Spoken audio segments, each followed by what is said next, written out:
तो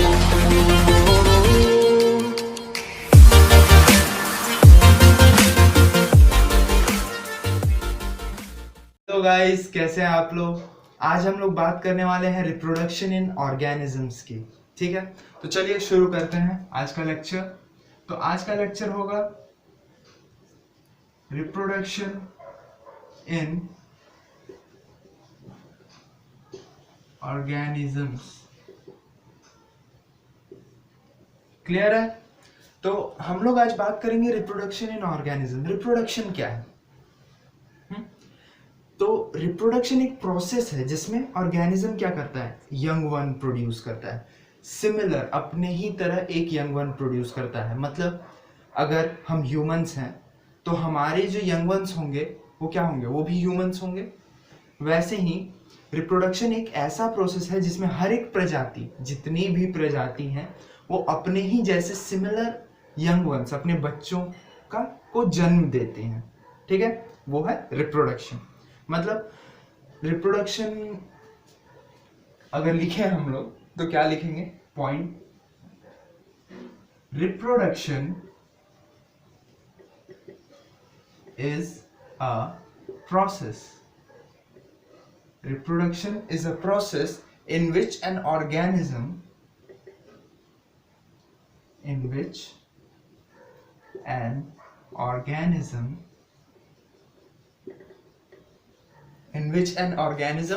produces young ones। young ones को ही हम लोग offspring भी बोलते हैं। मतलब जो बच्चे हैं जो प्रोड्यूस हो रहे हैं उनको हम लोग offspring या young ones बोलते हैं।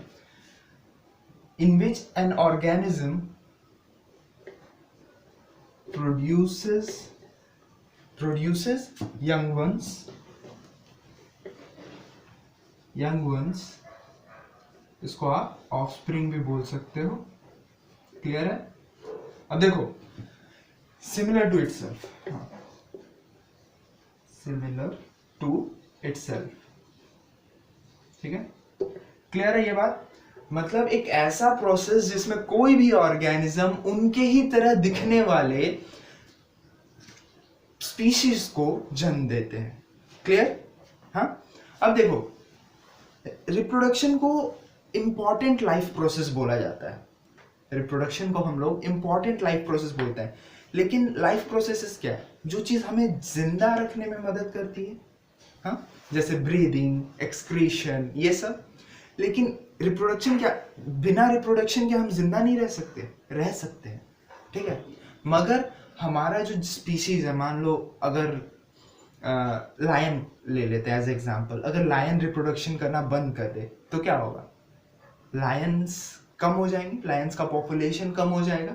हाँ, तो वो क्या होगा, धीरे धीरे एक्सटिंक्ट हो जाएगा। तो रिप्रोडक्शन किसके लिए जरूरी है? उस स्पीशीज के बने रहने के लिए, मतलब वो स्पीशीज इस दुनिया में रहे, इसके लिए जरूरी है रिप्रोडक्शन। ठीक है, अब देखो, जो ऑफस्प्रिंग होते हैं, ऑफस्प्रिंग मतलब जो बच्चे होते हैं, वो दो किस्म के होते हैं, एक आइडेंटिकल और एक वेरिएशन। ठीक है, समझो मेरी बात। तो रिप्रोडक्शन क्या था, समझ गए हम लोग। अब हम लोग थोड़ा बात करते हैं कि ऑफस्प्रिंग जो है वो क्या क्या होते हैं या किस किस्म के होते हैं। देखो, ऑफस्प्रिंग ना हमेशा दो किस्म के होते हैं, ऑफस्प्रिंग। ठीक है, हाँ, तो हम लोग बात कर रहे थे ऑफस्प्रिंग। देखो, ऑफस्प्रिंग जो होते हैं वो दो किस्म के होते हैं। एक होते हैं identical,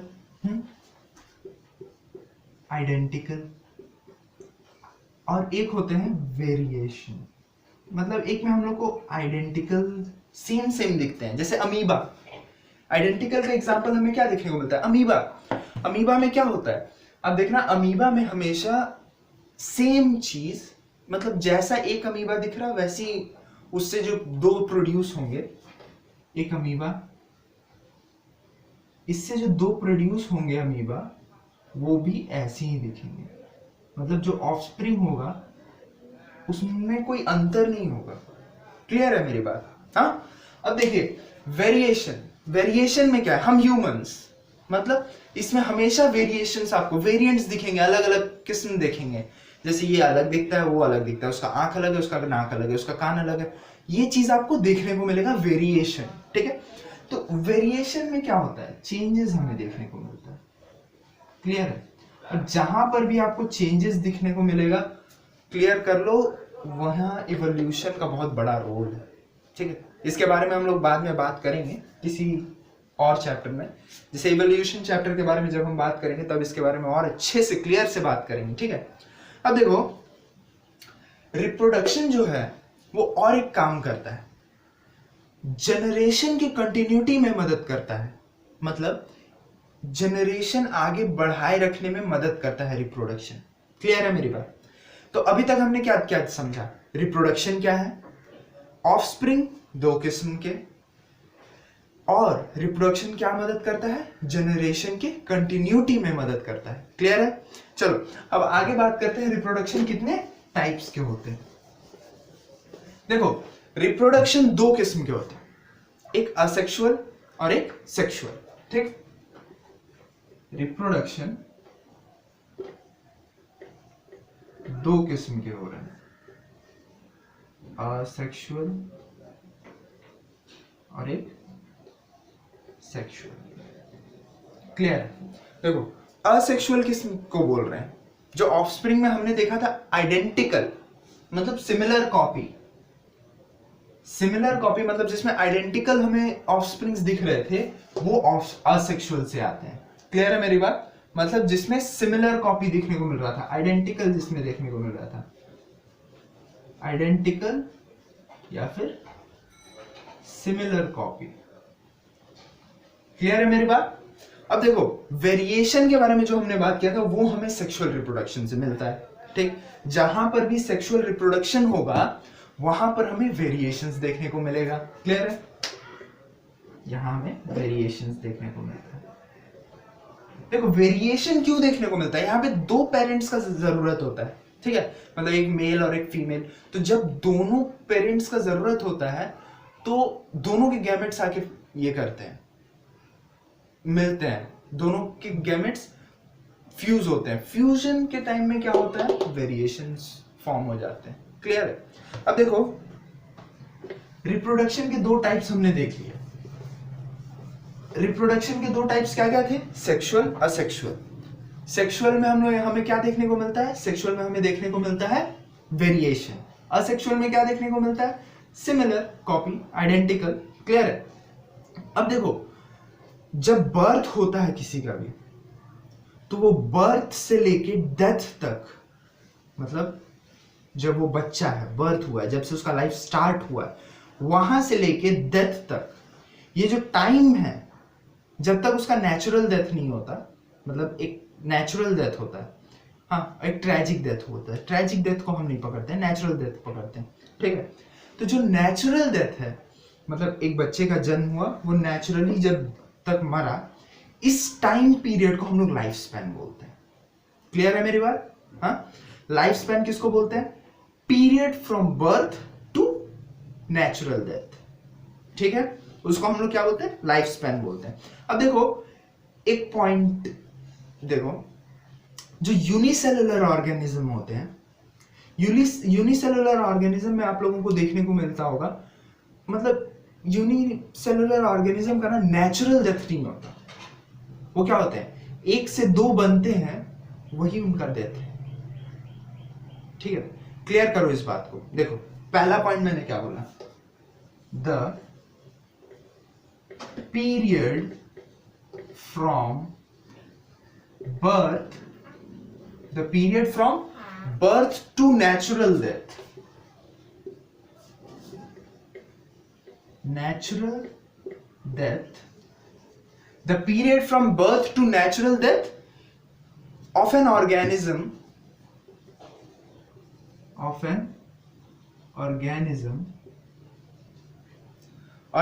is called its lifespan,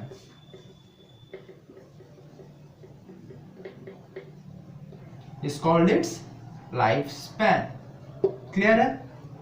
अब देखो, अब मैंने क्या बोला, जो यूनिसेलुलर ऑर्गेनिज्म है उनका क्या होता है, नेचुरल डेथ नहीं होता। कैसे, ठीक है, देखो पहला बात तो ये क्लियर कर लो, इस वर्ल्ड में कोई इमॉर्टल नहीं है, मतलब सबको एक ना एक दिन मरना ही है। लेकिन जब यूनिसेलुलर ऑर्गेनिज्म, समझ लो ये अमीबा है, क्लियर है, अमीबा है, अमीबा का क्या होता है, जब वो रिप्रोड्यूस करते हैं वो अपने आप को ही दो में डिवाइड कर लेते हैं, दो यंग वन में डिवाइड करते हैं। मतलब इस अमीबा से हमें दो डॉटर अमीबा मिलेगी। अब ये जो दो डॉटर अमीबा है इसी के बॉडी से फॉर्म हुआ है, तो अब ये इसका इवेंचुअली ये इसका तो अब डेथ है ना, अब इसका कुछ नहीं है, अब इन दोनों का लाइफ स्पैन शुरू हो चुका है। क्लियर हो रही है मेरी बात? तो इस हिसाब से हम लोग बोल सकते हैं यूनिसेलुलर ऑर्गेनिजम्स का कोई डेथ नहीं होता, नेचुरल डेथ नहीं होता, ठीक है, लेकिन वो लोग भी मरते हैं, खत्म होते हैं, ठीक है। क्लियर है मेरी बात? चलिए अब आगे बढ़ते हैं गाइस। अब हम लोग बात करने वाले हैं लाइफ स्पैन, कुछ ऑर्गेनिजम्स के लाइफ स्पैन के बारे में। देखिए जैसे कि मैंने बोला कि कोई भी ऑर्गेनिज्म क्या होता है, वो डेथ होता है सबका, स्लोली इवेंचुअली कभी ना कभी डेथ होगा ही, ठीक है, क्लियर करिए इस बात को। लेकिन उनका ये नहीं है, कोई भी ऐसा नहीं है जो इमॉर्टल हो जाए। हाँ, हर किसी का एक लिमिटेड एज है, कैट एक लिमिटेड एज तक जिंदा रहेगा, ह्यूमंस का लिमिटेड एज कितना है 70 80, बहुत ज़्यादा अगर कोई अच्छे से आज के समय में जिया तो भी 100 बहुत मुश्किल से किसी का पहुंचता है, ठीक है। तो सबका एक लिमिटेड लाइफ स्पैन है, ठीक है, सॉरी। अब देखिए असेक्सुअल रिप्रोडक्शन क्या है। अब हम लोग बात करने वाले हैं असेक्सुअल रिप्रोडक्शन के बारे में। तो हमें ये समझना होगा कि असेक्सुअल रिप्रोडक्शन का जो टर्म है उसमें ही है असेक्सुअल, असेक्सुअल रिप्रोडक्शन। देखिए असेक्सुअल रिप्रोडक्शन में ना एक सबसे बड़ा चीज है, वो है कि ऑफस्प्रिंग एक सिंगल पेरेंट से ही जनरेट हो सकता है। मतलब एक सिंगल पेरेंट नए ऑफस्प्रिंग्स को जन्म दे सकता है, उसमें दो पेरेंट्स का जरूरत नहीं होता है, ठीक है। उस जो ये जो reproduction, the production in which single parent is required for offsprings, ठीक है, उसको क्या बोलेंगे, असेक्सुअल रिप्रोडक्शन। क्लियर है मेरी बात? देखो it is the production, it is the production, it is the production of offspring by a single parent, production of offspring by a single parent। Clear है मेरी बात?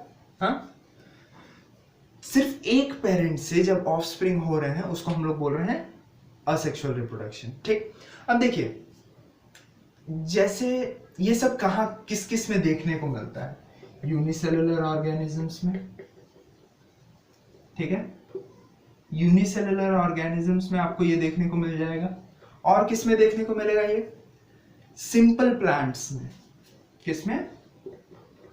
सिंपल प्लांट्स में। Clear है? Simple plants, unicellular organism, इन दो में, और कुछ animals में देखने को मिलेगा। क्लियर है मेरी बात? ये तीन में ही आपको असेक्सुअल रिप्रोडक्शन देखने को मिलेगा। क्लियर? अब देखिए, अब हम बात करें कि बहुत सारे जो ऐसे मतलब क्लोन्स, असेक्सुअल रिप्रोडक्शंस के कारण क्लोन्स बनते हैं। क्लोन्स क्या है? जो भी मतलब मॉर्फोलॉजिकली आउटर अपीयरेंस के थ्रू और जेनेटिकली अंदर से जीन्स के हिसाब से और बाहर अपीयरेंस से, दोनों से ही जो सिमिलर हो अपने पेरेंट्स के साथ, उनको हम क्लोन बोलते हैं। समझो, मतलब क्लोन्स हम किसको बोलेंगे? असेक्सुअल रिप्रोडक्शन में क्लोन्स बनते हैं, ठीक है, बहुत ज्यादा क्लोन्स बनते हैं, ठीक है, असेक्सुअल रिप्रोडक्शन में। इसमें किसको हम क्लोन्स बोलेंगे? जो मॉर्फोलॉजिकली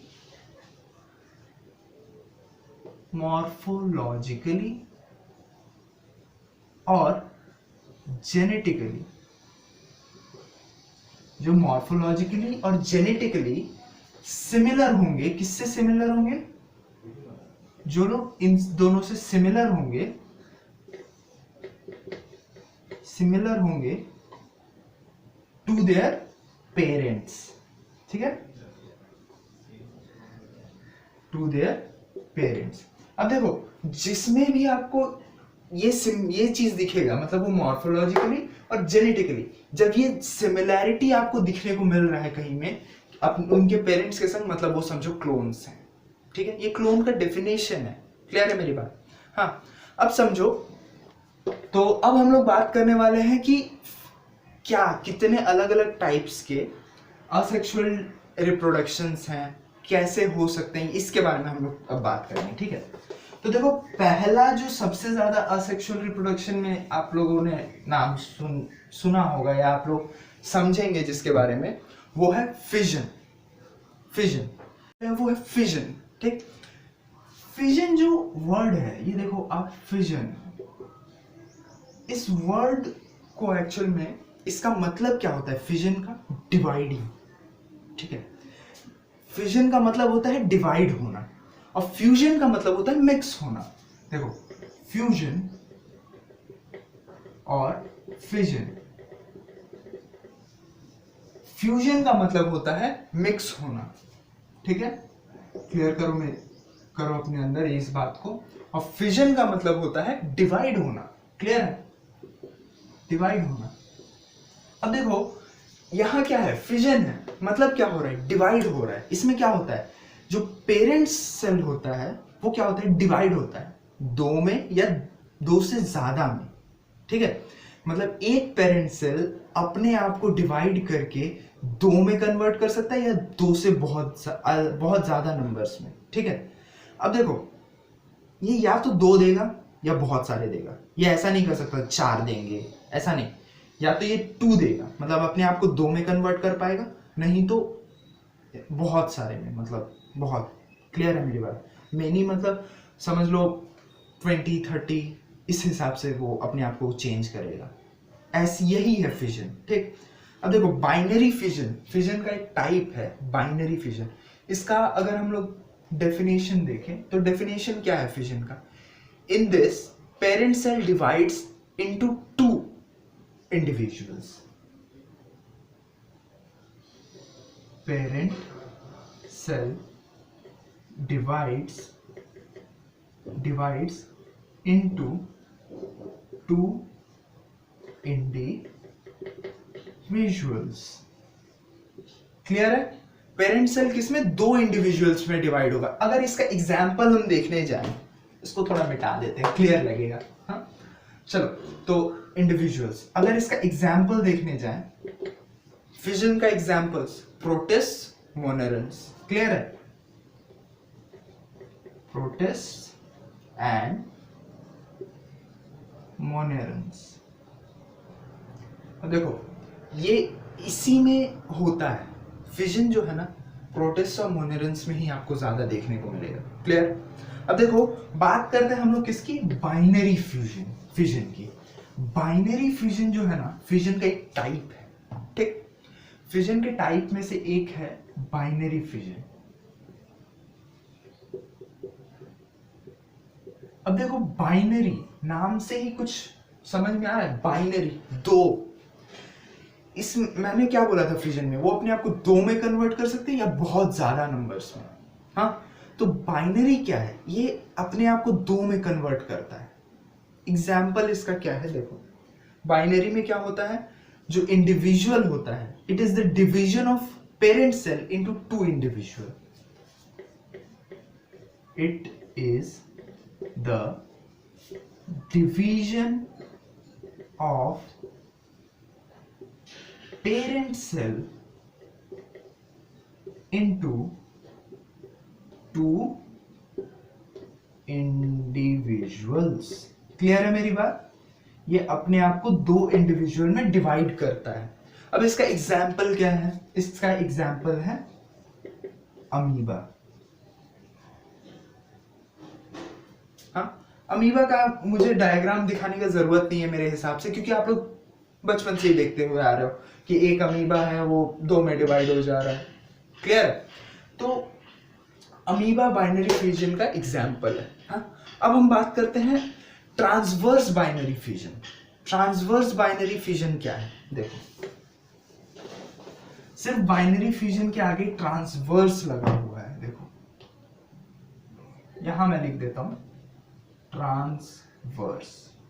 देखो ट्रांसवर्स बाइनरी फ्यूजन में क्या होगा? देखो ट्रांसवर्स किसको बोलते हैं? ये प्लेन ट्रांसवर्स है, ठीक है। देखो लॉन्गिट्यूडनल, ये ट्रांसवर्स, ये प्लेन ट्रांसवर्स हुआ, मेरा हाथ जिस प्लेन में जा रहा है, ठीक है, इसको हम लोग ट्रांसवर्स बोलेंगे। अब देखो इसमें क्या होता है, इसमें जो ऑर्गेनिज्म डिवाइड होंगे ना वो ट्रांसवर्सली डिवाइड होंगे। अमीबा में देखो बाइनरी फ्यूजन में क्या हो रहा है, जैसे अमीबा में उसमें जो डिवीजन हो रहा है वो डिवीजन किसी भी प्लेन में हो जाएगा। इट्स नॉट नेसेसरी कि हम यहीं से डिवाइड करेंगे। जैसे देखो मैं बाइनरी फ्यूजन का एग्जांपल ले रहा हूं, अमीबा को अगर डिवाइड होना है ना वो चाहेगा तो यहां से डिवाइड हो जाएगा, यहां से डिवाइड हो जाएगा, यहां से डिवाइड हो जाएगा, यहां से डिवाइड हो जाएगा, यहां से उसको जहां मन, उसका जहां मर्जी होगा वहां से वो डिवाइड होगा। लेकिन ट्रांसवर्स बाइनरी फ्यूजन में क्या होता है? देखो ट्रांसवर्स बाइनरी फ्यूजन में ये मान लो, ठीक है, ये ट्रांसवर्स बाइनरी फ्यूजन के लिए हमने ऑर्गेनिज्म ले लिया, थोड़ा ड्रॉ कर लिए, ठीक है। अब देखो थोड़ा अंदर का पार्ट बना ले, थोड़ा सुंदर दिखेगा, क्यूट दिखेगा अपना, ठीक है। थोड़ा इसको आंखें दे देते हैं, थोड़ा सा सेक्सी स्माइल दे देते हैं। तो ये हमारा ऑर्गेनिज्म है, ठीक, पैरामीशियम, ठीक। अब देखो इसको, ये ट्रांसवर्स बाइनरी फ्यूजन में जाता है। ट्रांसवर्स बाइनरी फ्यूजन मतलब ये जो हमारा सेक्सी सा ऑर्गेनिज्म है, अब ये किस में चेंज होगा? देखो ऐसा होगा, ये थोड़ा सा इस किस्म का हो जाएगा, देखो कुछ इस किस्म में चेंज हो जाएगा, ठीक है, ऐसा चेंज होगा। अब क्या होगा इसके बाद वाले स्टेप में? क्या होगा इसके बाद वाले स्टेप में? ये दो ऐसा अलग अलग हो जाएगा। देखो दिखाता हूं, देखो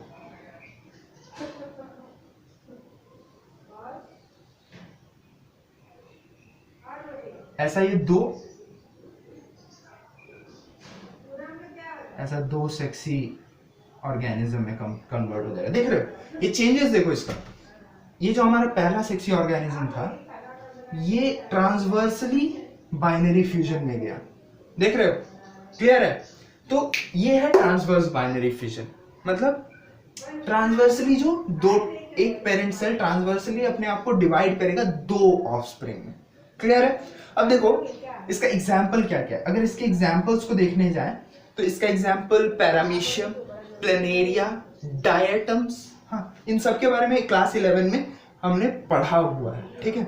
तो डाउट नहीं रहना चाहिए, क्लियर कर लेना। अगर आपको वो नहीं याद है प्लेनेरिया क्या है, डायटम्स क्या है, पैरामीशियम क्या है, एक बार क्लास 11 के चैप्टर्स में जाओ, ठीक है, उसको क्लियर करो उस पार्ट को, ठीक है। देखो क्या है, पहला मैंने क्या बोला? पैरामीशियम, पैरामीशियम, ठीक। दूसरा क्या है? प्लेनेरिया, प्लेनेरिया और डायटम, ठीक है। ये तीन इसके एग्जाम्पल्स हैं। चलो तो अब जल्दी से बढ़ते हैं लॉन्गिट्यूडनल बाइनरी फ्यूजन के ऊपर, ठीक है। लॉन्गिट्यूडनल बाइनरी फ्यूजन क्या है? देखो सेम है। ट्रांसवर्स के लिए मैंने क्या बोला? वो ट्रांसवर्सली ये हो रहा है, डिवाइड हो रहा है। हाँ, अब लॉन्गिट्यूडनल में क्या होता है? लॉन्गिट्यूडनल, ठीक है, मैं जल्दी लिख देता हूं, ठीक है। लॉन्गिट्यूडनल में क्या हो रहा है? देखो आप लोगों ने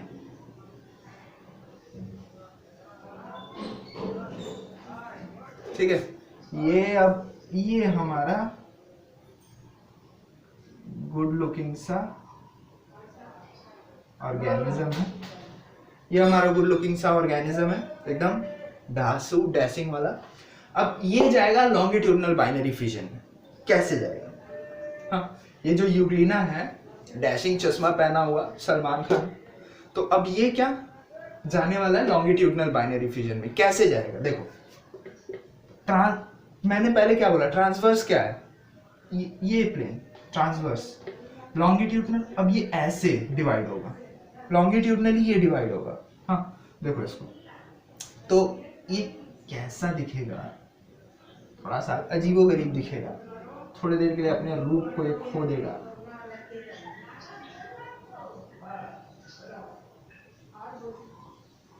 थोड़ा सा कुछ इस किस्म का दिखेगा, ठीक है।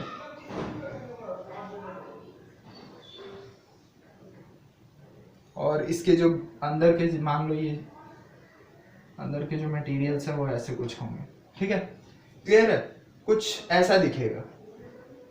अब जब ये डिवाइड होगा तो डिवाइड एग्जैक्टली कैसा होगा? देखो,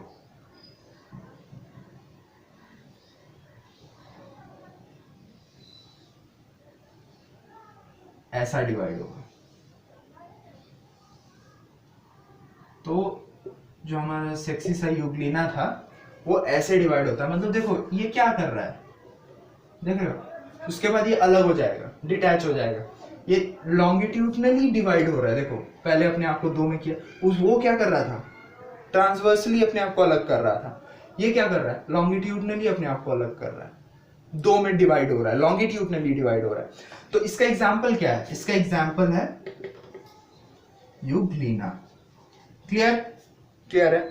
चलो अब आगे बढ़ते हैं, लॉन्गिट्यूडनल हमारा कंप्लीट हो चुका है। अब हम बात करेंगे ऑब्लिक बाइनरी फिजन के बारे में। हमने बात किया हुआ ट्रांसवर्स, लॉन्गिट्यूडनल, बाइनरी फिजन, ठीक। अब हम बात करेंगे oblique binary fission. Oblique binary fission क्या है? देखो, ऑब्लिक बाइनरी फिजन, अच्छा एक चीज क्लियर करो, देखो जो भी बाइनरी फिजन्स है ना, जैसे बहुत लोग कंफ्यूज होते हैं अमीबा, मतलब जो बाइनरी फिजन था, हाँ, उसमें और ऑब्लिक बाइनरी फिजन में। देखो ऑब्लिक बाइनरी फिजन क्या हो रहा है, ये भी किसी भी प्लेन से काट सकता है अपने आप को, किसी भी प्लेन से, लेकिन मतलब वो क्या करेगा, अमीबा क्या करता है, रैंडमली किसी भी प्लेन से काटता है। मतलब वो चाहेगा तो ये अमीबा है, अमीबा यहां से जैसे मैंने बोला, वो किसी भी प्लेन से कट करेगा अपने आप को। लेकिन यहां क्या होगा, ऑब्लिक बाइनरी फिजन में क्या होगा, ऑब्लिक बाइनरी फिजन में वो कट अपने आप को किसी भी प्लेन से करेगा। मतलब देखो वो या तो यहां से कट कर देगा अपने आप को, नहीं तो यहां से, मतलब 60-40 कर सकता है अपने आप को, ठीक है। लेकिन वो एक एग्जैक्ट प्लेन से कट करेगा। मतलब वो अमीबा की तरह ये नहीं कि एक बार हम वो हॉरिजेंटली कट किया तो दूसरे बार लॉन्गिट्यूडनली अपने आप को कट करेगा, ऐसा कुछ नहीं है ना। वो अगर वो यहां से डिवाइड हुआ तो यहीं से डिवाइड होगा वो। क्लियर है? मतलब वो रैंडमली हर जगह हर प्लेन से नहीं कट अपने आप को डिवाइड करता है, हाँ, वो एक ही प्लेन से कट करेगा अपने आप को, रैंडमली हर प्लेन से अपने आप को वो कट नहीं करता है। इसका एग्जाम्पल क्या है? इसका एग्जाम्पल है सेराटियम, केराटियम भी बोलते हैं बहुत लोग, अपने हिसाब से इसको बोलते हैं केराटियम, ठीक है। अब हम लोग लास्ट बात करते हैं मल्टीपल फिजन के बारे में। हाँ, मल्टीपल फिजन क्या है? देखो पहले हम फिजन का मतलब क्या बताया था मैंने, डिवाइड। बाइनरी फिजन का मतलब मैंने क्या बोला, दो में डिवाइड होना। अब मल्टीपल फिजन क्या है? मल्टीपल फिजन मतलब एक साथ कईयों को बनाना, मतलब एक पेरेंट बॉडी 10, 15, 20 ऐसे, मतलब इन अनकाउंटेबल नंबर्स ऑफ ऑफस्प्रिंग ये लोग बनाएंगे, उसको हम लोग क्या बोल रहे हैं, मल्टीपल ऑफस्प्रिंग। क्लियर? देखो मल्टीपल ऑफस्प्रिंग जो है, मल्टीपल फिजन, ठीक। अब मल्टीपल फिजन जो है उसमें क्या होता है, जैसा मैंने बोला, देखो मल्टीपल फिशन डायग्राम देख के एक डायग्राम ड्रॉ करके एक एग्जांपल देखते हैं हम लोग। ये ठीक है, ये धीरे धीरे डिवाइड होगा 2 में, फिर डिवाइड होगा, फिर ऐसे करके मतलब 4, ठीक है, फिर डिवाइड होगा ऐसे बहुत सारा, ऐसे बन गया, ठीक है। अब यहां से जो निकलेंगे वो ऐसे बहुत सारे ऑफस्प्रिंग रहेंगे, अनकाउंटेबल ऑफस्प्रिंग, मतलब हम लोग काउंट नहीं कर सकते ऐसा। मतलब देखो एक बॉडी से ये इनिशियल फॉर्म था, इनिशियल हमारे पास कितना था, एक ही था। पहले हमारे एक बॉडी से, एक पेरेंट बॉडी से 2 फॉर्म हो रहे थे, लेकिन अब यहाँ पर देखो एक पेरेंट बॉडी से कितने फॉर्म हो गए। हाँ, ये है मल्टीपल फिशन। क्लियर है मेरी बात? हाँ, तो इसके बाद हम लोग बात करेंगे बडिंग के बारे में, ठीक है। बडिंग क्या है, फ्रैगमेंटेशन क्या है, हाँ, तो इसके बारे बाद हम लोग बात करने वाले हैं बडिंग, फ्रैगमेंटेशन और बाकी सारे असेक्सुअल रिप्रोडक्शन के टाइप्स के बारे में हम लोग बात करने वाले हैं बडिंग के बारे में। क्लियर है? बडिंग, बडिंग मतलब क्या? देखो बर्ड, बर्ड आप कहाँ सुने हो? प्लांट्स में आप सुने होंगे बर्ड। बर्ड मतलब फ्लावर होने से पहले एक बर्ड स्टेज होता है। फ्लावर होने से पहले आप देखना बर्डिंग होता है, मतलब एक छोटा सा बर्ड टाइप का निकलता है, कुछ इस किस्म का, देखना मतलब ऐसा रहता है, वो इस फॉर्म में रहता है, इसको बर्ड बोलते हैं। क्लियर है? इसके बाद जाके वो फ्लावर में चेंज होता है, देखना इस फॉर्म का रहता है, ठीक है। तो वो जो बर्ड है, बर्ड के ही तरह यहाँ पर पेरेंट्स के बॉडी से निकलता है, एक आउटग्रोथ होता है पेरेंट्स के बॉडी से, और वो आउटग्रोथ ही नए इंडिविजुअल को जन्म देता है, मतलब वही एक नया इंडिविजुअल बनता है। हाँ, तो ये इसको बडिंग बोलते हैं। बडिंग ज्यादातर आपको कहाँ दिखता है? पेरेंट्स के बॉडी में दिखता है। जो पेरेंट्स के बॉडी से आउटग्रोथ होता है, हाँ, साइड से उनके आउटग्रोथ होगा, उसको हम लोग बडिंग बोलते हैं। हाँ, अब ये बडिंग जब अगर मान लो किसी ऑर्गेनिज्म के पेरेंट्स में ये बडिंग हुआ, मान लो जैसे ले लेते हैं एक एग्जांपल ले लेते हैं, ये एक ऑर्गेनिज्म है, इसके साइड से बडिंग ऐसे हुआ है। अब ये जो बर्ड है ये अपने आप को अलग कब करेगा? कब ये बर्ड अलग होगा? जब मैच्योर हो जाएगा। क्लियर है? जो नया इंडिविजुअल है वो मैच्योर हो जाने के बाद वो अपने आप डिटैच हो जाएगा, और डिटैच होने के बाद वो एक कंप्लीट एक ऑफस्प्रिंग फॉर्म हो गया, वो एक नया इंडिविजुअल फॉर्म हो गया। वही नया इंडिविजुअल मतलब असेक्सुअल रिप्रोडक्शन, यहाँ एक ही पेरेंट्स का नीड है, कि एक पेरेंट्स के पास बर्ड फॉर्म हुआ, ये बर्ड फॉर्म जब मैच्योर हो गया तो एक नए इंडिविजुअल में चेंज हो गया। तो ऐसा जो बडिंग, ये जो बडिंग असेक्सुअल रिप्रोडक्शन है, ये कौन कौन करते हैं? ठीक है, ये समझो। ये एग्जाम्पल इनका है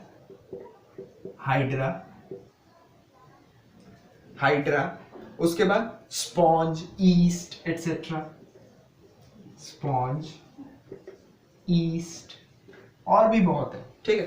तो ये लोग क्या करते हैं? ऐसे ही ये लोग साइड से इनका ये बर्ड फॉर्म होता है, बर्ड मैच्योर हो जाने के बाद डिटैच हो जाता है, वो एक नए इंडिविजुअल में ग्रो कर जाता है, ठीक है। तो ये था बर्डिंग। अब बात करते हैं फ्रेगमेंटेशन के बारे में, ठीक है। फ्रेगमेंटेशन काफी अच्छा है प्रोसेस है, मतलब फ्रैगमेंट्स जब वो डिवाइड हो जाता है उसका फ्रैगमेंटेशन। देखो फ्रैगमेंटेशन क्या है?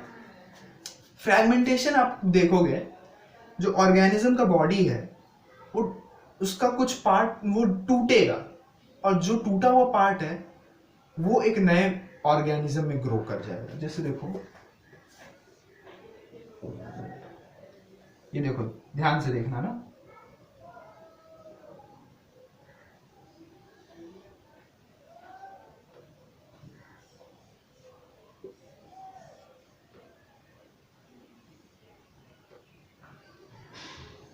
ये देखो, ये एक ऑर्गेनिज्म है मान लो, ठीक है।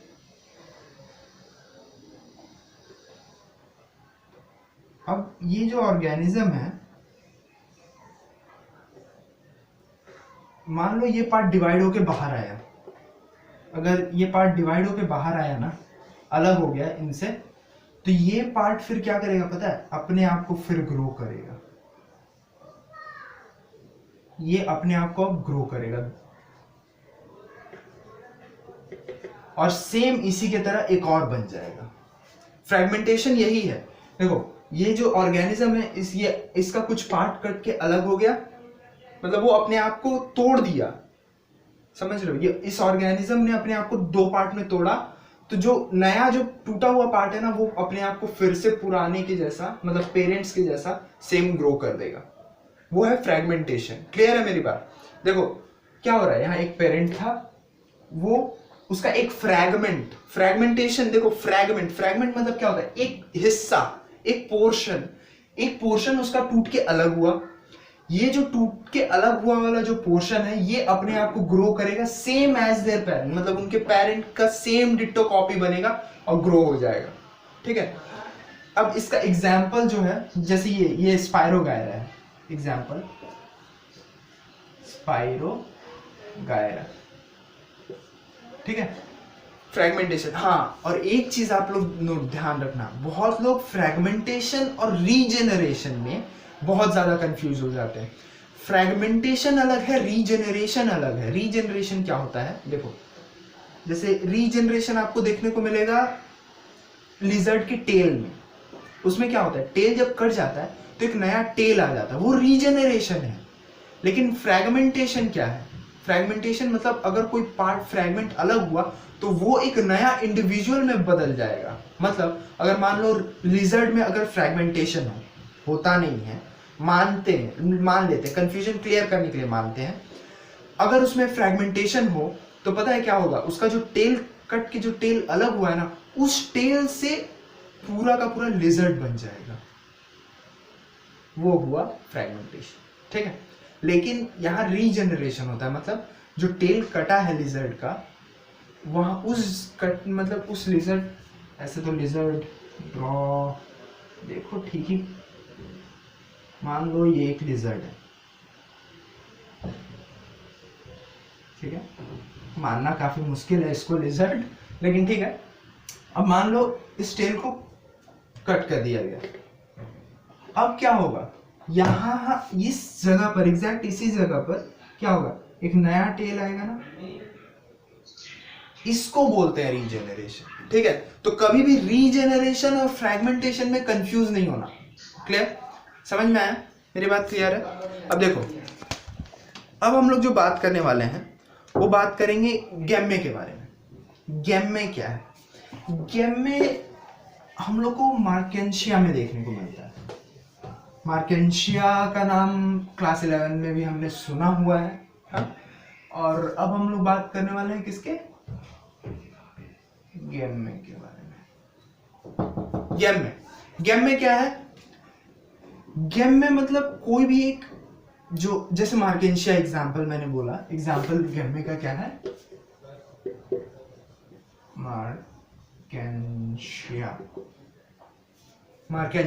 ठीक, मार्केंशिया में आप देखते हैं, मार्केंशिया में ना कप जैसा कप शेप्ड स्ट्रक्चर्स फॉर्म होते हैं। वो कप शेप्ड स्ट्रक्चर्स उनके बॉडी के ऊपर फॉर्म होते हैं, और जब वो कप शेप्ड स्ट्रक्चर अपने आप को डिटैच करते हैं, जैसे देखो कप शेप्ड स्ट्रक्चर फॉर्म हो रहा है, ये जो कप शेप्ड स्ट्रक्चर है, ये जब अपने आप को डिटैच कर लेते हैं, जब ये डिटैच हो जाते हैं तो अपने आप को एक नए प्लांट में ग्रो कर लेते हैं। क्लियर है? देखो जैसे डायग्राम देके दिखाता हूं, देखो यहां पर ना ऐसे कप शेप स्ट्रक्चर फॉर्म होगा, और ये जब कप शेप स्ट्रक्चर निकल जाएगा ना, मतलब इनसे डिटैच हो जाएगा, तब वो एक नया प्लांट में फॉर्म हो जाएगा। ठीक है, तो ये चीज समझो, इसमें गैमे में क्या होता है, एक कप शेप स्ट्रक्चर फॉर्म होता है, वो कप शेप स्ट्रक्चर का क्या होता है, फिर वो जब डिटैच होके एक अलग प्लांट बन जाता है। क्लियर है मेरी बात? हाँ, तो अब हम लोग और भी बाकी असेक्सुअल रिप्रोडक्शन के बारे में बात करते हैं, जैसे अब हाँ, ज़ूस्पोर क्या है, ज़ूस्पोर एक मोटाइल स्ट्रक्चर है। ठीक है, ज़ूस्पोर ज़ूस्पोर। ज़ूस्पोर क्या है? एक मोटाइल स्ट्रक्चर है। किस में होता है ये? मतलब मोटाइल मतलब क्या? ये मूव कर सकते हैं। ये जो स्ट्रक्चर्स होते हैं ये मूव कर सकते हैं। और ये किस में होते हैं? ज्यादातर एल्गे और प्रोटिस्ट में होते हैं। एल्गे और प्रोटिस्ट में एग्जांपल जैसे आप देख लो, एक क्लाइडेमोनस। देखो ज़ूस्पोर क्या करते हैं? माइक्रोस्कोपिक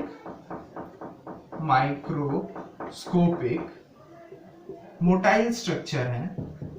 माइक्रोस्कोपिक मोटाइल स्ट्रक्चर है। इसमें क्या होता है? ये छोटे होते हैं, माइक्रोस्कोपिक होते हैं, और ये एक जगह से दूसरी जगह ट्रैवल कर सकते हैं। और ये ज्यादातर किस में होते हैं? Present in algae and protist. ठीक है। एग्जाम्पल क्या है इसका? एग्जाम्पल है जैसे देख लो,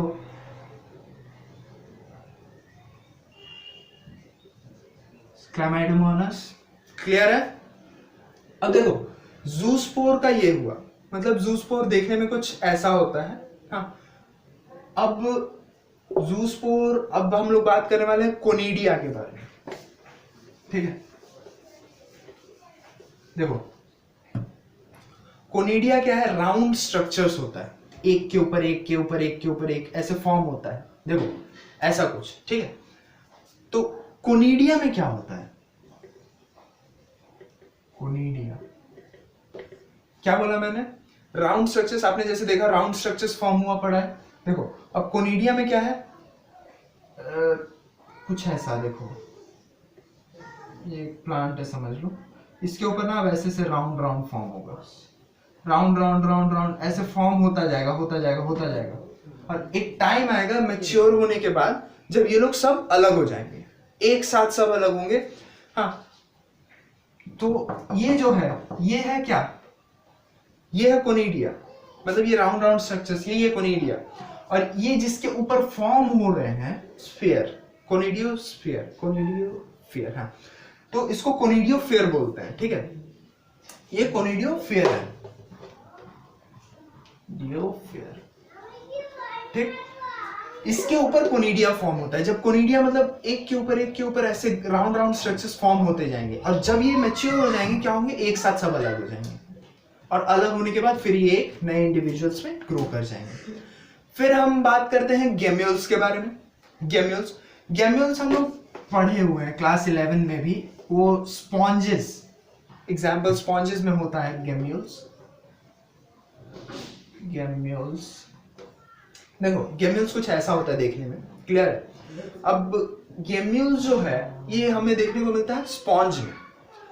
हम लोग क्लास 11 में भी पढ़े, इसको ज्यादा डिफाइन ठीक है चलो करते हैं इसको फिर भी। ये देखो ऐसा स्ट्रक्चर रहता है, ऐसा ऐसा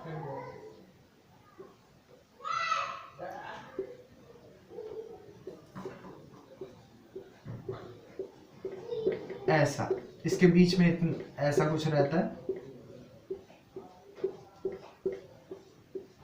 ठीक है, ये स्ट्रक्चर तो सबने देखा होगा, क्लास 11 के बुक्स में ही है, एनसीईआरटी बुक्स में ही है। तो ये जो होलो स्ट्रक्चर है, बीच में जो ये होलो स्ट्रक्चर है, उसमें ऐसा क्या स्मॉल ऐसा राउंड राउंड सर्कल जैसा स्ट्रक्चर्स रहता है। अब ये क्या होता है? ये जो अंदर में ये जो सर्कल्स, ये जो स्ट्रक्चर्स है, यही न्यू वंस को, नए जो ऑफस्प्रिंग है या फिर यंग वंस है, उनको जन्म देते हैं। क्लियर है मेरी बात? ये गेम्यूल्स है। गेम्यूल्स के बाद अब हम लोग बात करेंगे कि वेजिटेटिव प्रोपगेशंस क्या है। हाँ, लेकिन वेजिटेटिव प्रोपगेशन में जाने से पहले कुछ बात क्लियर करना काफी जरूरी है। क्या जरूरी है? जैसे कुछ ऐसे भी असेक्सुअल, देखो असेक्सुअल रिप्रोडक्शन कॉमन है बहुत सारे ऑर्गेनिजम्स में, लेकिन क्या होता है कि जब वो एडवर्स कंडीशन में रहते हैं, मतलब वो कंडीशन उनके लिए फिट नहीं है, वो रिप्रोड्यूस नहीं कर पा रहे हैं, तो क्या करते हैं? कुछ ऐसे ऑर्गेनिजम्स भी हैं जो असेक्सुअल रिप्रोडक्शन से सेक्सुअल रिप्रोडक्शन में शिफ्ट कर जाते हैं। अपने जो सेक्सुअल मेथड है, मतलब वो पहले क्या था, एक पेरेंट नीडेड है असेक्सुअल रिप्रोडक्शन में, लेकिन वो अपने आप को चेंज कर देते हैं और वो सेक्सुअल रिप्रोडक्शन में चले जाते हैं। लेकिन कब जाते हैं, जब उनका कंडीशन एडवर्स होता है, मतलब खराब कंडीशन रहता है जिसमें वो बच ना सके, ऐसा कंडीशंस रहता है, उसमें वो अपने रिप्रोडक्शन के तरीके को चेंज कर देते हैं, असेक्सुअल से सेक्सुअल चले जाते हैं। क्लियर है? हाँ। तो अब देखो कुछ ऐसा मतलब हायर प्लांट्स भी हैं जो लोग क्या करते हैं, असेक्सुअली ये करते हैं, वेजिटेटिव, मतलब वो लोग असेक्सुअली भी रिप्रोड्यूस करते हैं, वेजिटेटिवली भी रिप्रोड्यूस करते हैं और सेक्सुअली भी रिप्रोड्यूस करते हैं। वेजिटेटिवली रिप्रोड्यूस करना मतलब क्या हो, देखो उनका कोई यूनिट, उनका जैसे वेजिटेटिव प्रोपगेशन में हम लोग ने क्लास 11 में भी बहुत सारा पढ़ा हुआ है, राइजोम्स पढ़ा हुआ है, राइजोम्स के बारे में पढ़ा हुआ है, सकर्स के बारे में पढ़ा हुआ है, बल्ब के बारे में पढ़ा हुआ है, ट्यूबर के बारे में पढ़ा हुआ है, रनर के बारे में पढ़ा हुआ है। क्लास 11 में हमने इन सब के बारे में पढ़ा हुआ है। ये वेजिटेटिव प्रोपगेशंस में आते हैं, ये भी हमें क्लियर है। हाँ, फिर भी एक बार हम लोग देख लेते हैं। जैसे ये सारा क्या है, वेजिटेटिव प्रोपगेशंस में आता है, ठीक है, ये सारा क्लियर है आप लोगों को। क्लास 11 में भी आप लोगों ने ये पढ़ा हुआ है, क्लास 11 में भी आपने इन सारी चीजों को पढ़ा हुआ है। अब देखो, अब बात करते हैं सेक्सुअल रिप्रोडक्शन की। हाँ, तो सेक्सुअल रिप्रोडक्शन क्या है, जहां पर भी दो पेरेंट्स का इन्वॉल्वमेंट हो। दो पेरेंट्स का इन्वॉल्वमेंट कैसे, देखो सेक्सुअल रिप्रोडक्शन,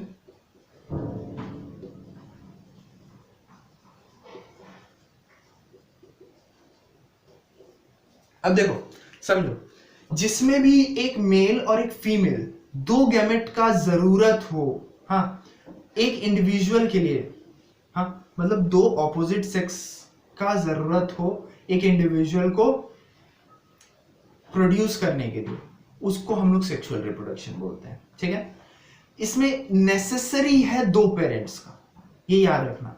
हाँ, और मतलब ये कब होता है, देखो सेक्सुअल रिप्रोडक्शन जो है ना, असेक्सुअल रिप्रोडक्शन हम लोग क्या देख रहे थे, वो रिप्रोड्यूस हो रहा है, मतलब पहला बर्ड फॉर्म हो जा रहा है या फिर डिवाइड होने से वो जब भी मैच्योर होते हैं, जब भी मैच्योरिटी रीच करता है कोई भी ऑर्गेनिज्म, तभी वो असेक्सुअली या सेक्सुअली रिप्रोड्यूस करता है अपने आप। ठीक है, जैसे अमीबा, जब वो अपने आप, वो खुद का मैच्योरिटी लेवल पे पहुंच जाता है, जब वो मैच्योर हो जाता है, तभी वो अपने आप को दो डॉटर सेल में चेंज करता है। वैसे ही यहां पर अगर हम लोग सेक्सुअल रिप्रोडक्शन के लिए कोई ऑर्गेनिज्म जा रहा है, तो उसको मैच्योरिटी लेवल पर पहुंचना होगा। जब तक वो मैच्योर नहीं होता, तब तक वो सेक्सुअल रिप्रोडक्शन नहीं कर पाएगा। क्लियर है? अब देखो, जो सेक्सुअल रिप्रोडक्शन होता है, हाँ, जैसे जो पीरियड होता है सेक्सुअल रिप्रोडक्शन का, समझो इस बात को, जो पीरियड होता है सेक्सुअल रिप्रोडक्शन का, उसको हम लोग जुवेनाइल फेज बोलते हैं। The period of growth reaches in maturity, जब मैच्योर हो जाता है कोई इंसान, देखो क्लियर, इसको स्टेटमेंट वाइज हम लोग लिख के देखते हैं। पहले जुवेनाइल फेज या जुवेनाइल पीरियड किसको बोलते हैं वो समझो। देखो, द पीरियड ऑफ ग्रोथ, मतलब जब ग्रोथ होता है हमारा, the period of growth reaches in maturity, reaches in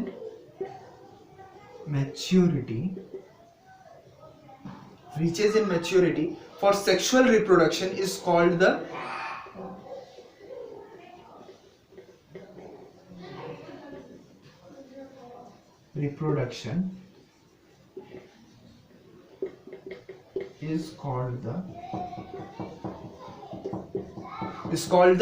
अभी मैंने बताया है जुवेनाइल फेज।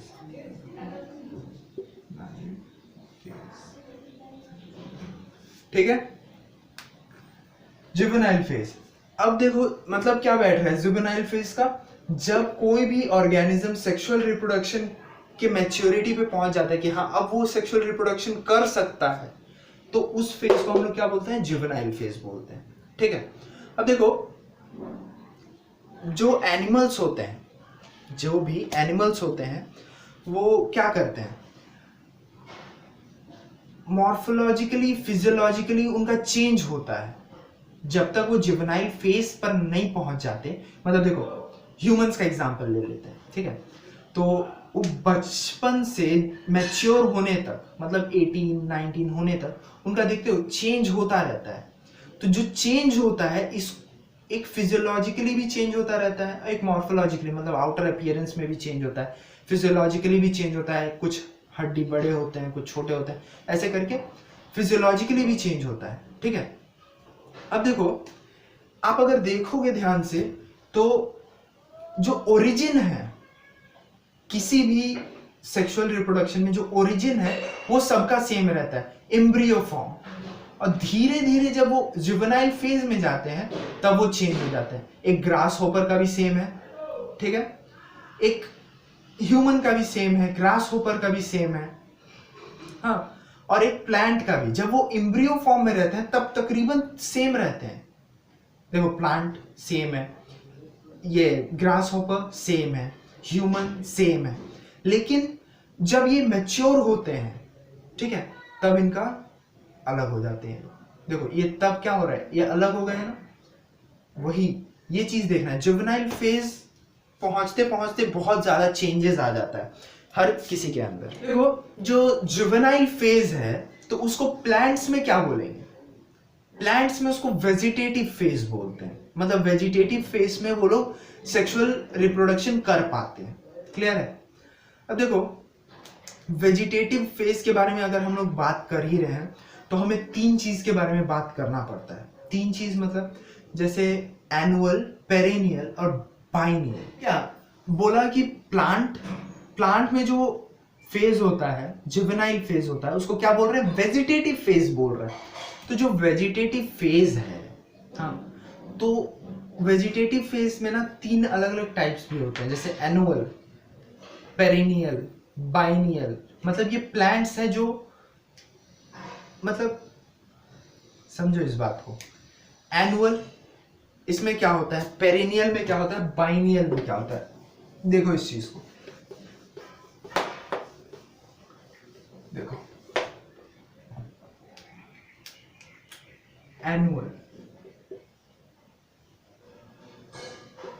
एनुअल में क्या होता है कि एक सीजन में, हाँ, from seed to flower, from seed to flower, again to seed, again to seed in a single season। देखो अगर कोई प्लांट है जो एक ही सीजन में सीड से फ्लावर बनता है और फिर उसी फ्लावर से सीड बन जाता है तो वो एनुअल है।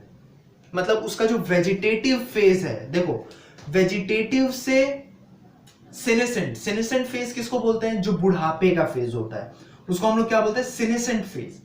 तो मैच्योर होने से ओल्ड तक होने तक का जो एज है वो हमें क्लियरली दिख जाता है एनुअल, पेरिनियल और बाइनियल में। देखो समझो इस बात को, ठीक है। एनुअल में सीड था, सीड से फ्लावर बना, ये फेज क्या है, क्या है ये phase, vegetative phase. Vegetative phase मतलब सीड से फ्लावर बनना, फ्लावर से अगेन सीड बनना, मतलब सीनेसेंट फेज, ठीक है। ये सब एक ही सीजन में हो जा रहा है, उसको हम एनुअल बोलेंगे, हाँ, एनुअल प्लांट्स। इसका एग्जाम्पल क्या है एनुअल प्लांट्स का, हम लोग सबको ही जानते हैं इसका एग्जाम्पल। इसका एग्जाम्पल है मेज, मैरीगोल्ड, ये सब क्या होता है, मैरीगोल्ड, हाँ। तो इसमें क्या होता है, ये लोग एक सीजन में ही, मान लो मेज हम लोग सब जानते हैं, जब हम क्रॉप कर रहे हैं मेज को तो क्या करते हैं, ये एक ही सीजन में हमें वापस से सीड मिलता है ना मेज का। अभी हम लोग ने सीड दिया, हाँ, फिर वो बड़ा हुआ, मतलब मैच्योर हो गया, वेजिटेटिव फेज पे पहुंच गया। वेजिटेटिव फेज के बाद हम लोग जब उसकी कटाई वटाई करते हैं तो उस समय हमें सीड मिलता है। तो वेजिटेटिव के बाद सेनेसेंट फेज में जब जाता है तो ये पूरा का पूरा जो फेज है, मतलब ग्रो होना, मैच्योर होना, मैच्योर से ओल्ड होना, ये जो हो रहा है ये क्या है, ये एक सीजन में ही कंप्लीट हो जा रहा है। ये उसका लाइफ फेज जो है वो एक सीजन में ही कंप्लीट हो जा रहा है, इसलिए उसको हम लोग क्या बोलते हैं, एनुअल प्लांट। ठीक है, अब बात करते हैं पेरिनियल प्लांट्स के बारे में। देखो पेरिनियल प्लांट्स अगर हम बात करें, पेरिनियल प्लांट्स ना एक साल का होता है, क्लियर रखो इसको। वो मतलब हर एक साल बाद पेरिनियल, आई एम सॉरी, देखो पेरिनियल प्लांट, ठीक है। पेरिनियल प्लांट में क्या होता है, हर एक साल बाद ये वापस आते हैं। जैसे बेसिल हुआ, टोमेटो हुआ, ये क्या होता है, देखो आप इस साल हुआ टोमेटो, फिर अगले साल होगा।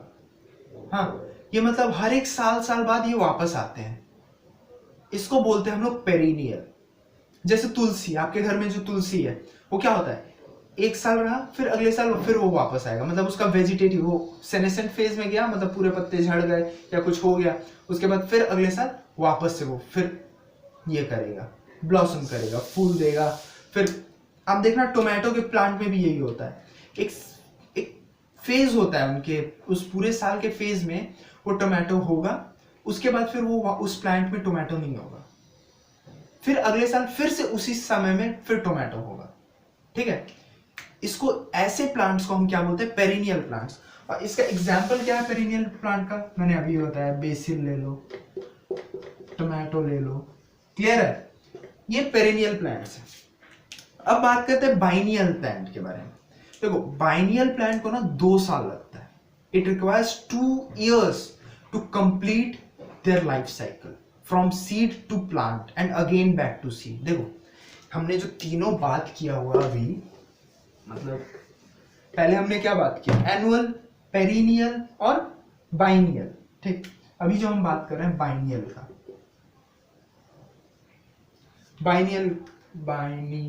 बाइनियल के बारे में बात कर रहे हैं। ठीक है, अब देखो हम लाइफ साइकिल किसको बोल रहे हैं, अभी हम प्लांट्स के बारे में बात कर रहे हैं, तो प्लांट्स के लाइफ साइकिल हम किसको बोल रहे हैं, सीड। ठीक, सीड से इनका कन्वर्जन किस में होगा, प्लांट,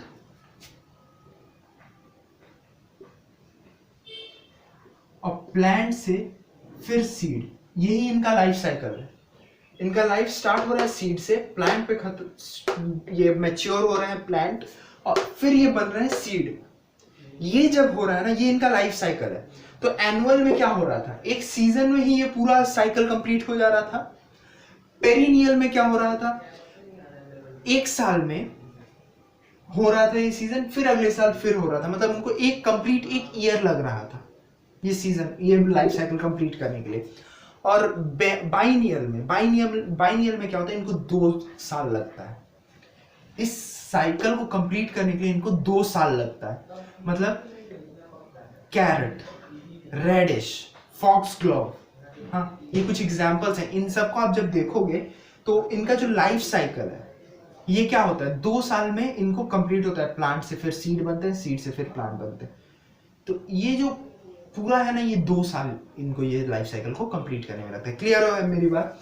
तो एग्जांपल क्या है, रेडिश, ठीक, और कैरेट, ठीक, और क्या है, फॉक्सग्लोव, ठीक है। तो यही सब है, क्लियर है मेरी बात?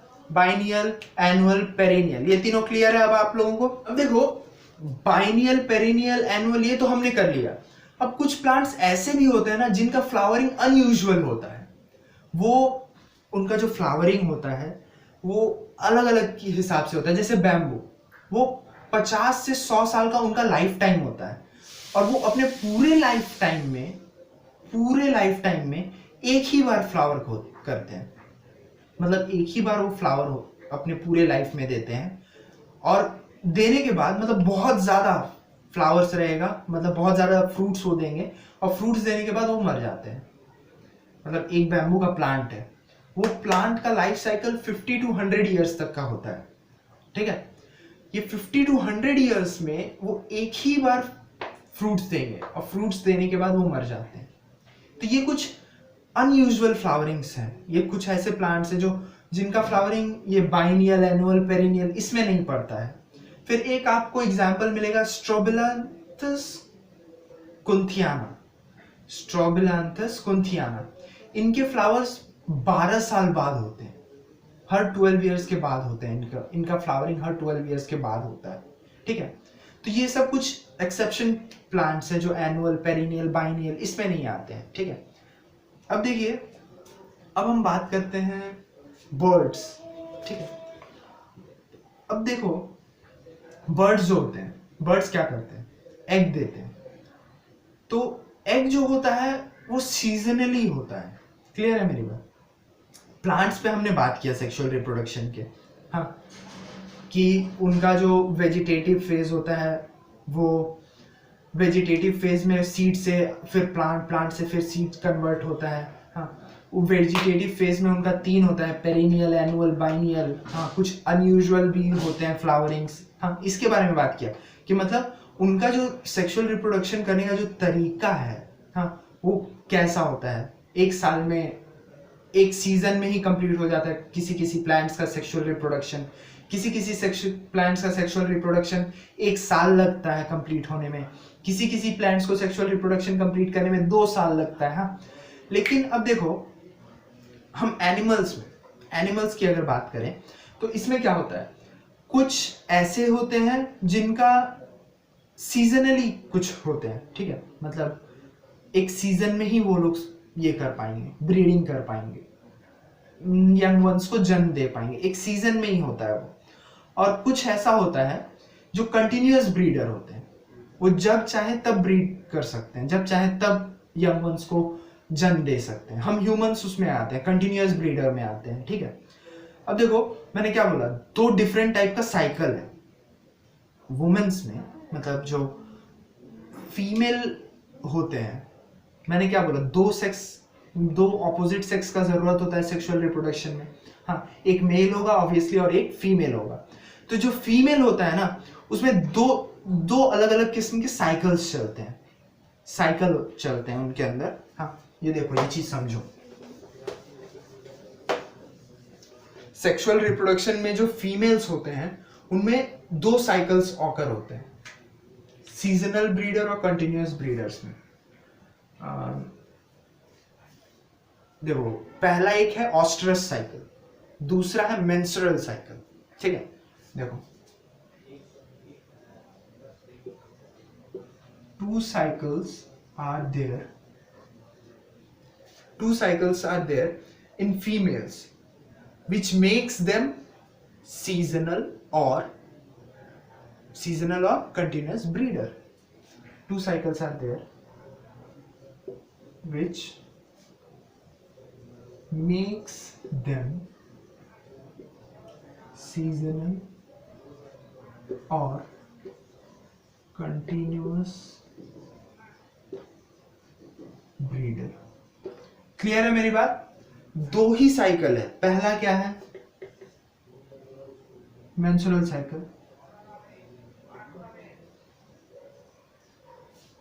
साइकिल। हाँ, ये मेंस्ट्रुअल साइकिल हमें किस में देखने को मिलता है, प्राइमेट्स में देखने को मिलता है। ये हमें याद रखो, ये हमेशा हमें प्राइमेट्स में देखने को मिलता है। अब कुछ लोग का जरूर क्वेश्चन होगा, प्राइमेट्स क्या है। देखो, प्राइमेट्स मतलब मंकी, एप, हम लोग भी ह्यूमंस, हम लोग प्राइमेट्स हैं। क्लियर है मेरी बात? अब देखो, दूसरा है ऑस्ट्रस साइकिल। ऑस्ट्रस साइकिल के बारे में बात करते हैं। ऑस्ट्रस साइकिल, देखो, मेंस्ट्रुअल साइकिल जो हमने बोला, ऑस्ट्रस साइकिल किस में होता है? ऑस्ट्रस साइकिल हमें देखने को मिलता है नॉन प्राइमेट्स में। देखो, जब मेंस्ट्रुअल साइकिल जो होता है उसमें क्या होता है, हार्मोन्स हमेशा प्रोड्यूस होते रहते हैं, हाँ। मतलब गैमेट्स हमेशा हर सीजन में उनको मिलेंगे, पूरे ईयर मिलेंगे उनको, हाँ। तो अब क्या होता है उसमें कि जब मेटिंग होता है तो इजिली यंग वंस फॉर्म हो सकते हैं। लेकिन ऑस्ट्रस साइकिल मतलब नॉन प्राइमेट्स मतलब रैट, डियर, डॉग, ये सब, इन लोग में जब ऑस्ट्रस साइकिल होता है तो इनके फीमेल्स में क्या होता है ना कि एक सीजन होता है, एक पर्टिकुलर सीजन में ही ये लोग क्या करते हैं, इनके अंदर हार्मोनल चेंजेस होते हैं, हार्मोन्स रिलीज होते हैं, और उस सीजन में अगर मेटिंग नहीं कर पाते ये लोग, तब इनके यंग वंस बाकी सीजन में मेटिंग करने से फॉर्म नहीं होंगे, क्योंकि हार्मोन्स ही नहीं प्रोड्यूस होंगे। हार्मोन्स प्रोड्यूस नहीं होंगे तो गैमेट्स प्रोड्यूस नहीं, मतलब गैमेट्स बने ही नहीं है, तो फ्यूजन ही नहीं होगा, कुछ भी फॉर्म ही नहीं होगा। क्लियर है मेरी बात? क्लियर करो। देखो, सीजनली इनके अंदर हार्मोन्स बनते हैं और उसी कारण से सिर्फ उसी सीजन में मेटिंग करने पे ही इनका क्या होगा, फॉर्म होगा, मतलब इन ये यंग वंस को प्रोड्यूस कर पाएंगे, वरना नहीं कर पाएंगे। क्लियर है? चलो तो आगे बढ़ते हैं।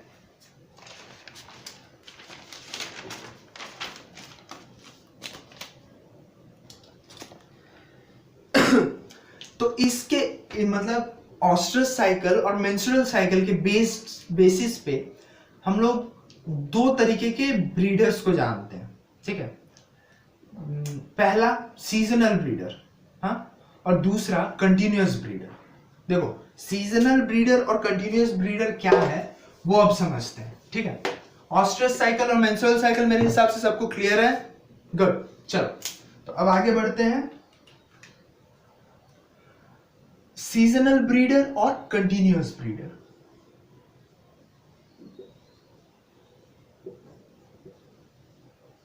देखो, सीजनल ब्रीडर किसको बोलेंगे? जो भी मैमल, हाँ, एक फेवरेबल सीजन, मतलब जिसमें ऑस्ट्रस साइकिल चल रहा हो, एक फेवरेबल सीजन में ही उसका क्या हो रहा है, हार्मोन्स प्रोड्यूस हो रहा है, वो रिप्रोडक्टिव साइकिल जो है उसका वो एक फेवरेबल सीजन में ही काम करता है, उन सबको सीजनल ब्रीडर्स बोलते हैं। क्लियर? हाँ। अब कंटिन्यूअस ब्रीडर किसको बोलते हैं? जिसका reproductive cycle through out year, पूरे साल में जिसका रिप्रोडक्टिव साइकिल चल रहा है, मतलब जो पूरे साल में जिसका रिप्रोडक्टिव फेज कंटिन्यू हो रहा है, वो कभी भी मेटिंग करेगा तो एक वो यंग वंस फॉर्म कर सकता है, प्रोड्यूस कर सकता है, उसको हम क्या बोलेंगे? Continuous breeder. क्लियर है मेरी बात? अच्छा, तो अब बात करते हैं सेनेसेंस की। सेनेसेंस क्या है? देखो, सेनेसेंस आपको देखने को मिलेगा। सेनेसेंस क्या है? सेनेसेंस मतलब होता है ओल्ड एज। ओल्ड एज, देखो, ओल्ड एज मतलब ये लास्ट फेज है लाइफ स्पैन का, लास्ट फेज। लाइफ स्पैन में मतलब मैंने क्या बोला था? Birth to natural death.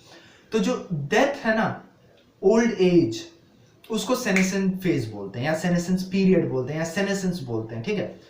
तो जब कोई भी एक इंसान जुवेनाइल मतलब रिप्रोडक्टिव फेज के बाद जाता है आगे, मतलब इंसान नहीं बोल सकते हम, ऑर्गेनिज्म, कोई भी ऑर्गेनिज्म, जब वो मैच्योर हो गया, रिप्रोडक्टिव फेज उसका खत्म हो गया, उसके बाद वो किस फेज में सीधा कदम रखता है? वो रखता है सेनेसेंस फेज में, मतलब ओल्ड एज में।